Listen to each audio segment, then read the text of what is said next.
En 2025, une SCPI a acheté un immeuble de bureau à Milan avec un rendement de 13,75%. 13,75%. Quand les meilleurs immeubles de Milan se négocient entre 4,5 et 5,25% de rendement, ce chiffre doit immédiatement vous faire poser une question. C'est une affaire en or ou c'est un risque déguisé? Cette SCPI, c'est Transition Europe. Et elle a un autre record à son actif. 559 millions d'euros collectés en 2025. La plus grosse collecte du marché français, toutes SCPI confondues. Mais collecter, c'est facile. Il suffit d'un bon marketing. Le vrai test, c'est ce qui se passe après. Parce qu'une SCPI qui croule sous le cash a un problème dont personne ne vous parle. Elle doit investir vite, beaucoup, et bien, les trois en même temps. Et historiquement, c'est exactement comme ça que des SCPI se sont plantés. Je vais vous montrer un exemple chiffré dans un instant.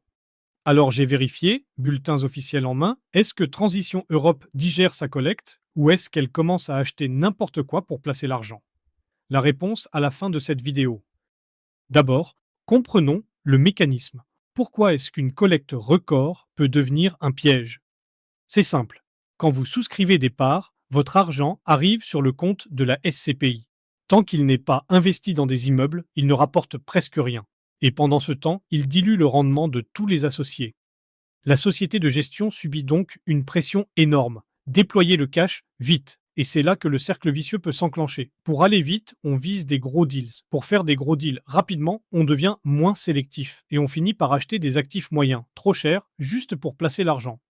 Vous pensez que c'est de la théorie? Regardez ce qui s'est passé avec Aximo Pierre, la CPI phare de BNP Paribas REIM. Dans les années 2010, elle collectait massivement et elle achetait des bureaux en région parisienne au prix fort, avec des rendements faibles. À l'époque, la presse spécialisée s'inquiétait déjà que certains actifs aient été achetés trop cher, sous la pression d'une collecte record que les gérants devaient absolument dépenser. Puis les taux sont remontés et l'addition est arrivée. Juillet 2023, le prix de la part baisse de 17%, puis une deuxième baisse, puis une troisième. Au total, moins 31% par rapport au prix de fin 2022. Et la sanction des épargnants a été immédiate. Rien qu'au troisième trimestre 2023, environ 400 000 parts ont demandé la sortie. La capitalisation est passée de 4 milliards à 3,25 milliards d'euros en un seul trimestre. Voilà ce qui arrive quand une grosse collecte est mal investie. La question d'aujourd'hui, c'est donc, est-ce que Transition Europe est en train de refaire le même film ou est-ce qu'elle a tiré des leçons de ces événements? Pour répondre, il nous faut une méthode, pas des impressions, des indicateurs. Voici les 3 indicateurs que vous pouvez vérifier vous-même sur n'importe quel SCPI avec les bulletins trimestriels. C'est la grille que je vais appliquer. Indicateur numéro 1, la vitesse de déploiement. Combien de temps s'écoule entre le moment où l'argent rentre et le moment où il est investi? Et surtout, est-ce que ce délai est plus court que le délai de jouissance? Si oui, votre argent est investi avant même que vos parts ne commencent à toucher des loyers. Zéro dilution. Indicateur numéro 2, la qualité de ce qu'elle achète. Et attention, je ne parle pas du rendement affiché. Un rendement élevé n'est jamais gratuit, c'est toujours le prix d'un risque. Pour juger la qualité, il faut regarder 3 choses. Qui paie le loyer, pour combien de temps il s'est engagé fermement, et l'écart entre le rendement d'achat, exprimé acte en main, c'est-à-dire frais d'acquisition inclus, et le taux des meilleurs immeubles de la ville, ce qu'on appelle le taux prime. Cet écart, publié par les grands cabinets comme JLL, Savills ou Knight Frank, c'est la mesure officielle du risque-prix. J'y reviens dans un instant, c'est le cœur de la vidéo.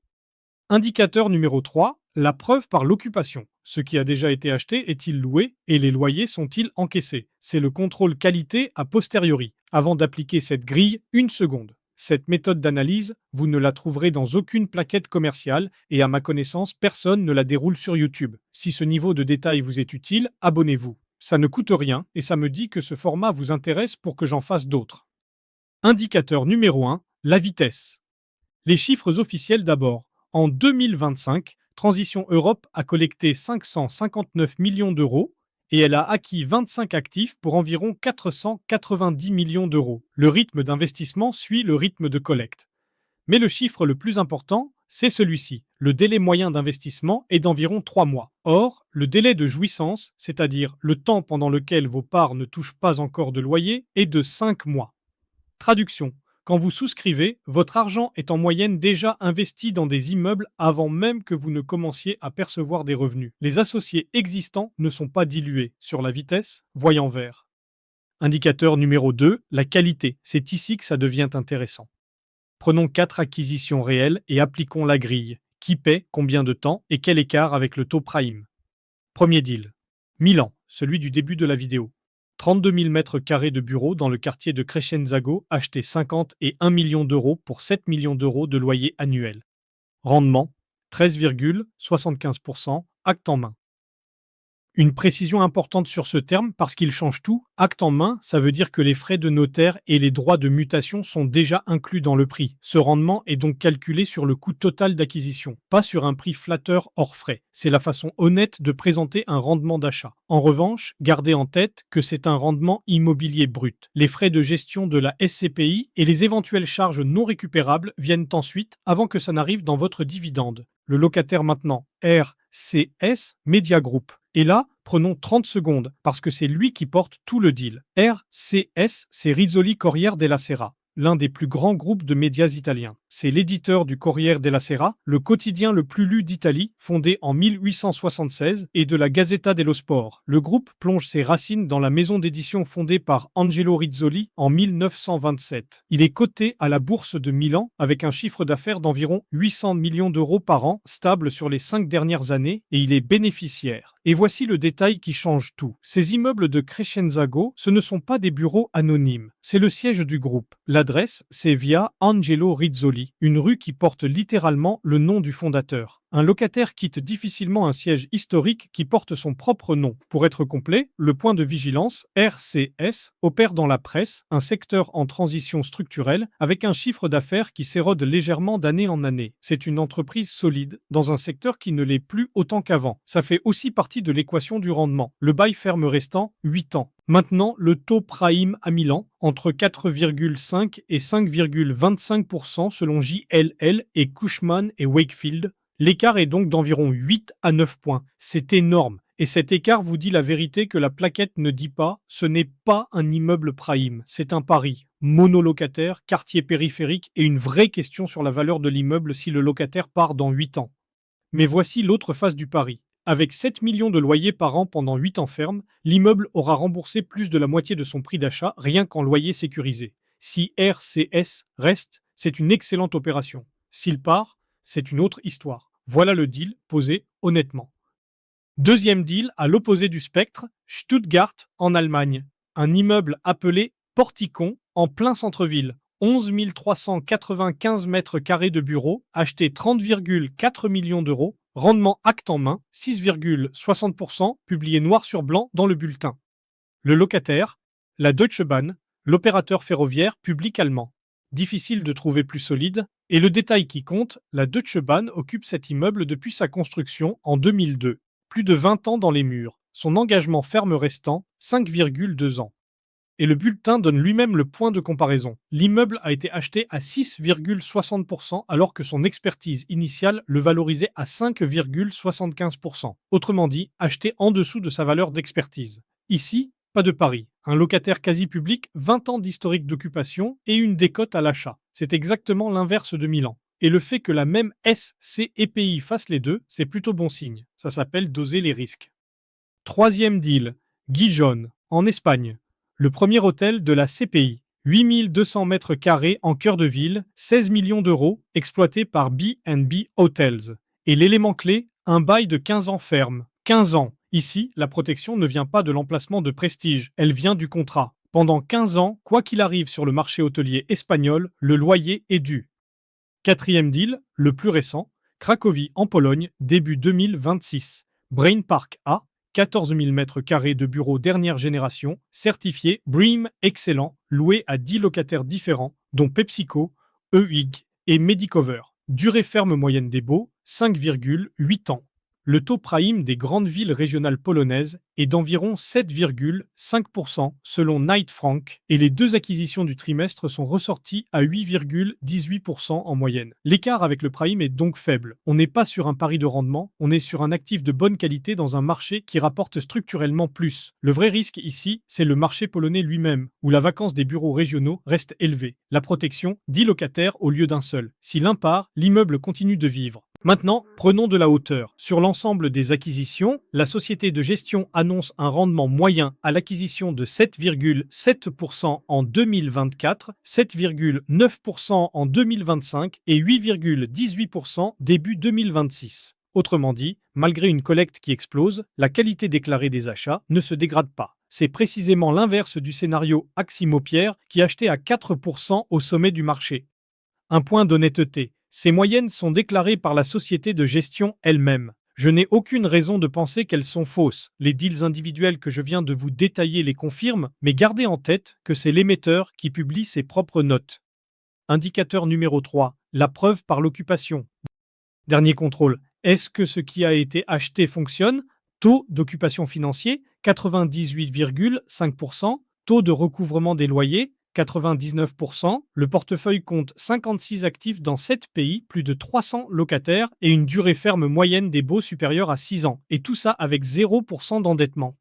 Ce qui a été acheté est loué et les loyers rentrent. Voyant vert. Alors, dossier clos?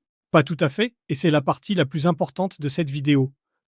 Soyons honnêtes, ni vous, ni moi, ni 99% des conseillers ne pouvons juger si un immeuble à Crescenzago ou à Cracovie est bien acheté par rapport à son micromarché local. C'est le métier de la société de gestion, pas le nôtre. Ce qu'on peut vérifier, et c'est ce qu'on a fait, c'est le contractuel. Qui paie combien, pendant combien de temps, et avec quel écart par rapport au marché. Et tant que les baux fermes courent, le marché local n'a presque aucun impact sur les loyers que vous touchez. Mais le marché local redeviendra déterminant le jour où les baux arriveront à échéance. La durée ferme moyenne du portefeuille, environ 6 ans et demi, c'est littéralement le compte à rebours avant que la qualité réelle des emplacements ne soit testée. C'est à ce moment-là qu'on saura si Milan à 13,75% était un coup de génie ou un cadeau empoisonné. Et il y a un deuxième point que je dois mentionner, la distribution. 8,16% en 2023, 8,25% en 2024, 7,60% en 2025 et un objectif de 7% pour 2026, la trajectoire est en baisse douce, ce qui est logique à mesure que la SCPI grossit et se normalise, mais il faut le savoir. Les années à plus de 8% sont probablement derrière nous. Sans oublier le réflexe Simupatri, 7,60% brut, c'est 6,09% net de fiscalité étrangère prélevée à la source. C'est ce chiffre-là, le vrai point de départ de votre calcul, pas celui de la publicité. Avant la conclusion, ce format d'audit, je compte en faire une série. Alors dites-moi en commentaire quel SCEPI à forte collecte vous voulez que je passe au crible dans le prochain épisode. Je lirai tout, et c'est vous qui choisissez. Alors, verdict. Est-ce que Transitions Europe arrive à bien investir ses 559 millions? Sur tout ce qui est mesurable aujourd'hui, la réponse est oui. L'argent est investi vite, avant même la fin du délai de jouissance. Les achats récents combinent des paris à haut rendement assumés et des actifs défensifs avec des locataires solides et des baux longs, et ce qui est en portefeuille est loué et payé. Ce qu'on ne peut pas encore mesurer, c'est ce qui se passera aux échéances des baux, et si la discipline tiendra le jour où la fenêtre actuelle d'achat à haut rendement se refermera. Les deux chiffres à surveiller dans les prochains bulletins, le rendement moyen à l'acquisition et le délai d'investissement. Si l'un des deux se dégrade, vous le verrez avant tout le monde. Et maintenant, la vraie question, est-ce que cette SCEPI a sa place dans votre patrimoine? Parce que 7,60% brut, ça ne veut rien dire tant que vous n'avez pas calculé ce qui arrive dans votre poche après la fiscalité selon votre taux marginal d'imposition. Ce calcul, vous pouvez le faire gratuitement en 2 minutes sur simupatri.fr. Le lien est en description. Vous comparez en net après impôt et vous décidez en connaissance de cause. On simule d'abord, on investit ensuite. Et si vous décidez de souscrire des SCPI, sachez que via simupatri.fr, vous récupérez jusqu'à 3,5% de cashback sur votre souscription. Les conditions sont en description.